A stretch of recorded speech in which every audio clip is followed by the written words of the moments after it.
Hi, Dr. Race. This is my social studies lesson, and today I'm going to be talking. This is day 2 of our Revolutionary War Readers Theater lesson. Okay. All right. So, class, this is day 2 of our Revolutionary War Readers Theater lesson. Yesterday, we worked on graphic organizers. Just like this one, it's a cause and effect graphic organizer. The event that I picked was the intolerable acts, and I've got my causes here and my effects here. Today you're going to take your graphic organizer and you're going to work on composing a rough draft of a reader's theater script. Okay, so what's a reader's theater script? A reader's theater script can be based on text that already exists, or you might compose an original text and use that to do your reader's theater.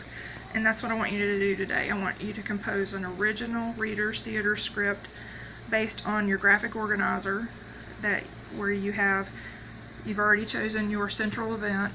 The one that I chose was the intolerable acts. My causes were Boston Tea Party, how the Boston Tea Party was because the colonists thought that it was unfair to tax the taxes on British tea. And the intolerable acts, particularly the Boston Port Act, where the harbor was closed, and that was punishment from the British because of the Boston Tea Party. The effects from the intolerable acts were people just got mad. They'd had enough. They felt like their rights were violated, and all the colonies kind of banded together to protect Massachusetts. Okay, so your group chose a central event that led to the Revolutionary War. You may have picked the intolerable acts. You may have picked Boston Tea Party, Boston Massacre, intolerable acts, Lexington and Concord, Paul Revere's Midnight Ride, Declaration of Independence, or the Continental Congress. Today you'll use your graphic organizer to go ahead and compose a rough draft that shows your central idea and the causes and effects. Okay, you want to compose a reader's theater that's roughly 5 to 10 minutes long when you perform it. Okay, so you're in groups of 4 right now, and each of you will have 2 jobs.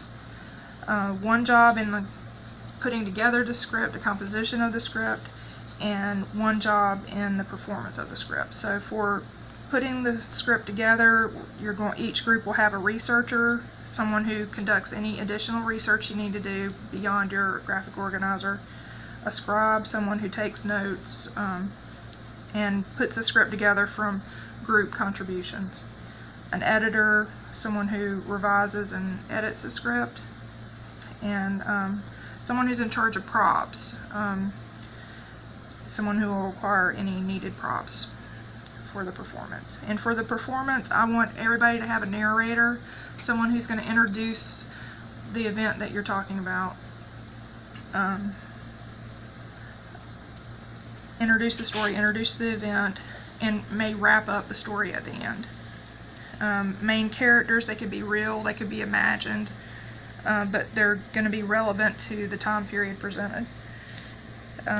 Any supporting characters is needed, and a director, someone who's going to help the group perform the script. They might have cue cards, they might give directions, just someone there to help out. Okay, and it's important that you decide which 2 jobs each group member will have, because you're going to be graded not just individually but as a group. So you need to make sure that you work together as a team. Okay, and each group's going to be given a reader's theater list of instructions. This has all the parts that you'll need to have, and it also talks about the rubric and scoring for the rubric.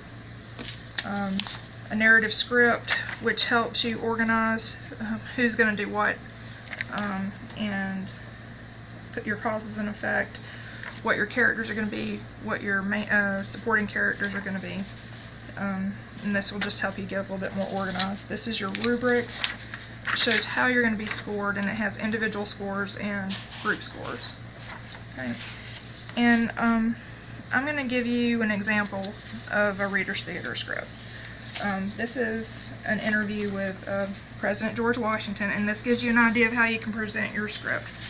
I'm going to pretend like I'm a reporter interviewing George Washington.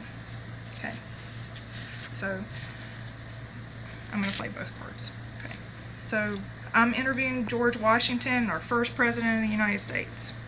I am glad to be here today. Can you tell us a little bit about America when you were young? Well, back then America was ruled by England. The people who lived in America were called colonists. Virginia was a colony, not a state. When and where were you born? I was born in Virginia on February 22nd, 1732. My family owned a big farm. I enjoyed farm work when I was young.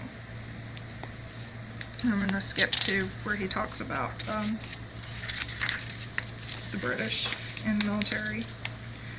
Okay. When you're 20 years old, you join the military.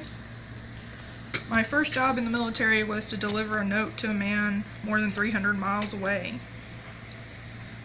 The note ordered the French to stop selling land that was claimed by the British. Yes, and it was the beginning of the French and Indian War.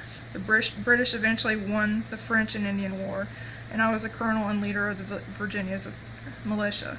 Now, you could take something like this. You could have an interview with Paul Revere or any of the Sons of Liberty, and or someone who, just a typical Boston resident, who can tell you how the closing the Boston Harbor affected them.